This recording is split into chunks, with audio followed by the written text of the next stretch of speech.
Giving up? Don't say, I'm still thinking. You're asking, almost begging your childhood body not to reveal the answer to the riddle he gave you. Meanwhile, you're thrilling from the excitement and anticipation, from the awareness that you are not giving up, that you are strong, you are smart. In one moment, a glimmer of hope for something small and bright that exists in you emerges, and the next, when you solve the puzzle, this hope is justified. Glory to Ukraine, dear friends. MingledLotus24 here with the video about Stalker 2 and my interrupted love affair with this game. I've noticed that most videos and articles about Stalker fall into the following categories: reviews and promotional videos, reactions to reactions of those who hates everything Ukrainian, various guides and walkthrough tips, and insights about exploits, glitches and cheats. And there's a lot of it. I'm not adding my 2 cents to reviews yet, not so much because the release was a few months ago, but because in my opinion, it's still too early to criticize the game. It's not ready for it yet. This of course a bitter pill to swallow to admit, but it's no news to anyone that despite developers' assurances, the game came out somewhat raw. I have so much to say about it. But I want, as a true fan or even fanatic of a Stalker series, I just hope the work on game continues and they will fix what needs to be fixed. Got any work for me? See that mop in the corner? It's all yours. As for the political context surrounding Stalker, I have nothing to say. It's all so mundane and predictable, like in a bad dream. The zombies are going mad in the swamp, people are pointing fingers at their temples. As of me, I've never liked visiting zoos, even when I was a kid, so let's move on. What's left for me? Guides and cheats. And that's my field. The best video created on this channel, into which I contributed all my soul and passion, was dedicated to one single secret of the game Death Stranding. And even before Stalker 2 was released, I intended to create something similar for it. Something about one single secret of walkthrough. And here's the secret. Try to discover the game and explore it on your own. See you on the stream or in other videos when the next game I give a crap about released. No, seriously, I hate it when YouTubers try to sell you a long intro about something simple, as if you are an idiot who needs the background, context and historical prefaces chewed up and spoon-fed to you, and in the end they tell you something you knew all along. When it's simple, I say it as it is, and then I will prove my point. Stalker is a good game, okay? And any good game deserves respect. Since ancient times, when games like Royal Game of War or chess were invented, they have always been small, schematic reflection of our lives. Just as life has its laws, which are worth to be respected in order to survive and be happy, so does a game. When you play by the rules, you get pleasure from the game. You develop and become better at it. When you break the rules, you stop playing it. In this case, you're playing something else. Maybe you're playing a different game. Please don't think I'm up on a high horse condemning those who like cutting corners. I'm a human too, and I don't mind using a hint, shortcut or innocent loophole. I believe breaking rules is cool, but only when you can do it unnoticed by viewers and judges. The thing is, in single-player game, you are your own viewer, judge and opponent. And unfortunately, or fortunately, no one has truly managed to fool themselves. Of course, it's also a way, for example, to play with cheats. Just let me tell you a story about New Vegas.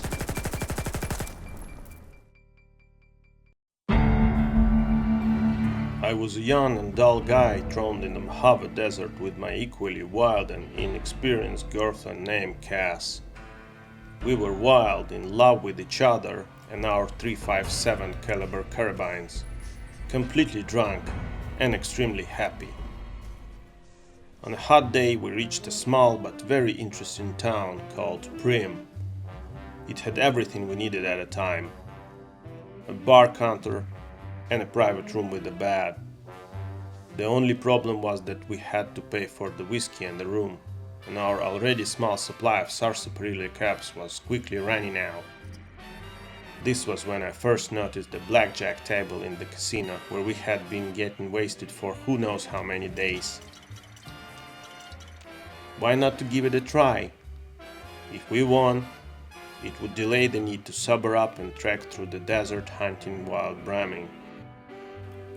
I tried, and I won, and we got drunk again. and again. Then I learned to play blackjack flawlessly, and very soon, naturally, I stopped being lucky. We were broke. We didn't even have a coin for a glass of dirty radioactive water, let alone any hangover remedy. Things looked bad. Then I had what seemed like a genius idea at the time. Just Lord! On my previous save I had like 100 caps. I could start the day again and bet everything once more. If I won, we'd keep partying. If I lost, I could try again. In my fevered imagination I stood in the middle of Vicky and Ben's casino, and rusty caps rained down from the ceiling on me. When I won, I saved. When I lost, I loaded. This went on for days, and by then I was completely sober. Took the part of those crazy money, cash vanished somewhere, but I didn't really care anymore. The only thing I thought about was how many caps I could physically stuff in my bags. The sum was tremendous. I traded my worn-out chaps for silly satin pants, threw away my carabine. Now cheerful, proud mercenaries from King's gang carried weapons for me. I lived with the harem of elite prostitutes in the penthouse of my own Tops hotel in New Vegas itself. Life was good. I had nothing more to want. There was no need to look for adventures or suffer from thirst while ambushing Bremen. And my faithful lover Cass, and those happy moments we had traveling the broken roads of Mojave deserts were gone. Never in my life I felt so empty and useless. At that moment I realized I needed to reload again, return to Prim, to my dusty roads of desert, and be happy with the new truth in my life. Never, Never? ever use exploits, cheats and hacks in good games, you imbecile. Yeah, New Vegas was full of exploits and bugs, lots of them. The game was huge and therefore glitchy, making it hard to take a step without running into a bug. Some of those bugs could actually help with the gameplay. Stalker 2 is also a huge game and equally filled with holes. Even without internets you can easily find and invent some exploits for yourself if you wish to. But be prepared for the game to lose all its flavor after that. And let me tell you, the worst thing you can break in Stalker is carry weight limit. This is one of the main gameplay elements of Stalker. Many players get annoyed that they cannot carry a lot of loot, but that's how it's supposed to be. So don't mess with it, don't hack it. It's even worse than infinite money. Instead, I would probably recommend to learn how to deal with this fairly, like finding correct artifacts or do appropriate upgrades for your suit. Or maybe use fast travel a little bit more than you used to. Or try to optimize your road during journeys, or learn how to manage your stashes. This is also gives some opportunities. And while I'm here, I also will give one small but I believe useful tip regarding weight limit. When you plan your journey, consider taking with you as little as possible ammo and weapon, because as per my belief, there's enough resources and ammo during journey. And regarding weapon, it's the same. I don't recommend to take with you more than one rifle and maybe a pistol. And for the same reason, because during your trip you will find a weapon worth selling, so you need to bring it to base, and while you're carrying it to base, you can use this even yellow weapon. Of course, sometime it will jam, but still you can use it as an additional.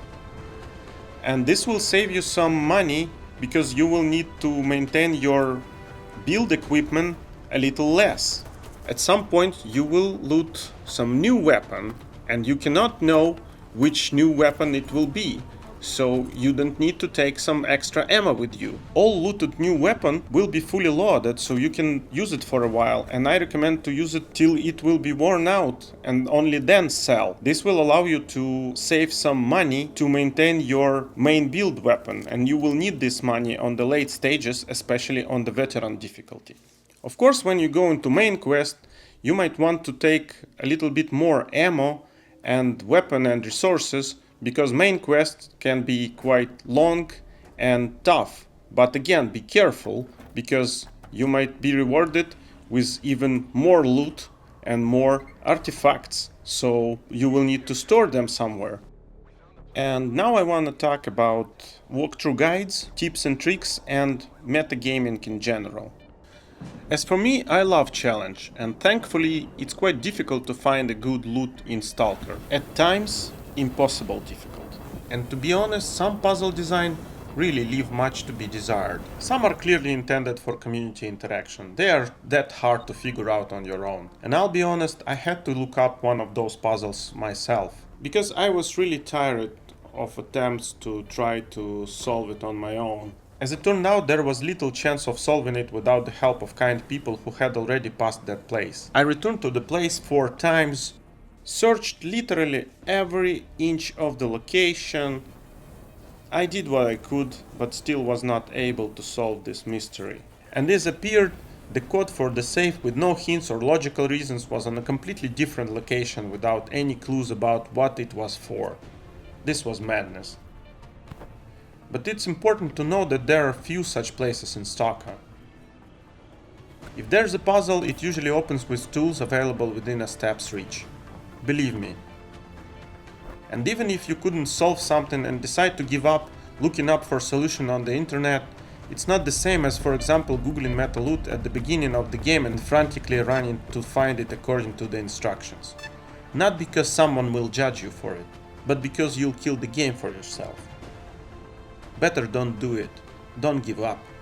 Of course, everyone must define for themselves where honest and challenging gameplay ends and metagaming begins. Still, I find it worth trying to warn those players who haven't yet burned themselves on those not so obvious aspects of the gaming. Because this experience can be really traumatic, and your bitter impression of it will carry over to the game where you first experienced it. Someone might rightfully argue that they've already had similar experience with some games and still managed to enjoy the game a lot. But I have to reply that it depends on the game. Some games bring more joy from combat, for example, where exploration can be an additional mean of progress. And there are games which even might be intentionally focused on the interactions with the community, and where without which you just simply won't be able to obtain any knowledge of how to progress in the game. But there are games like Stalker, where exploration and puzzle solving are the main thing. Therefore, metagaming in those cases will affect your impressions very differently. So what I have to say about Stalker 2 at the moment, and to repeat it again, is that Stalker 2 is about the story.